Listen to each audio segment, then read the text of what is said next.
Recently, I created a video discussing a US committee's recommendation to include India in the NATO Plus arrangement.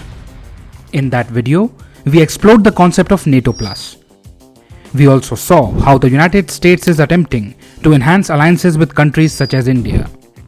Basically, the US intends to counter China by expanding security arrangements like NATO Plus. To avoid repetition, I urge you to watch the previous video for a more comprehensive understanding.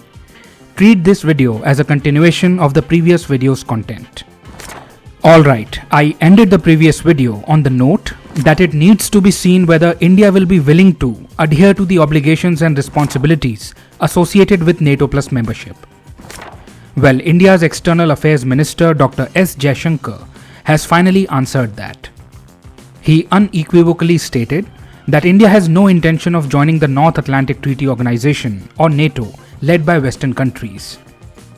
Dr. Jaishankar emphasized that India does not consider the military alliance suitable for its needs. The United States put forth the justification that India should join NATO to protect its borders from China and enhance global security in the face of Chinese aggression in the Indo-Pacific region. However, India firmly believes in its own capability to counter any Chinese aggression independently. India is aware of the US intentions of winning the strategic competition with China. These intentions manifest in the US attempts to strengthen ties with its allies and security partners. Just like the US, India too shares the vision of a free, open and inclusive Indo-Pacific region. It is committed to promoting peace, prosperity and stability in the region. In this context, India recognizes the importance of strengthening ties with security partners and to converge with like-minded nations in order to ensure regional security and stability. However, when it comes to joining the US-led NATO alliance, India has concerns regarding its strong and established ties with Russia.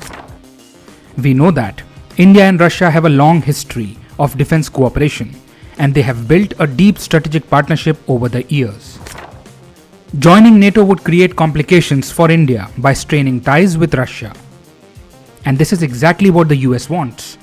Why? Because the US is keen on cutting off Russia and gaining India's defense deals. Moreover, India being strategically located in the Indo-Pacific holds significant importance for the US.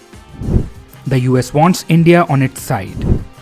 It sees India as a potential partner to enhance its presence in the region.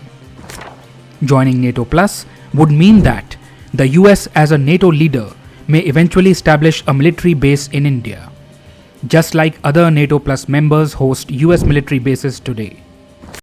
It is important to note that India has not hosted any foreign military bases on its soil thus far. Therefore, this potential scenario raises questions about India's traditional non-aligned foreign policy and its strategic autonomy. The argument for India joining NATO as a response to Chinese aggression is not convincing enough. India strongly believes in its capability to handle any challenges posed by China independently, and thus rejects the invitation from the US to join a larger group against adversaries. India doesn't want to get dragged into America's conflicts. Many European nations are already paying the price for it. They are facing a severe economic downturn after getting caught in the Ukraine quagmire. French President Emmanuel Macron made sense when he said that it is not in their interest to accelerate a crisis in Taiwan. It seems Europe may gradually recognize the consequences of aligning too closely with the US agenda. Anyway, when it comes to India, thankfully there is clarity. India will continue to prioritize its own self-interests and act independently. The Ukraine conflict has shown the Indian adeptness at dealing with the Western pressure over its neutral stance. While NATO's door is open for India, the West needs to understand that India is walking a different path altogether. In the end, I would leave you with a thought. It is obvious that a nation with the fastest growing large economy, the highest population worldwide, accompanied by a youthful demographic, the fifth largest economy globally, and the second largest military won't settle for a subordinate position. Put simply, when a country has the potential to become a global leader, it becomes illogical to merely follow someone else without question.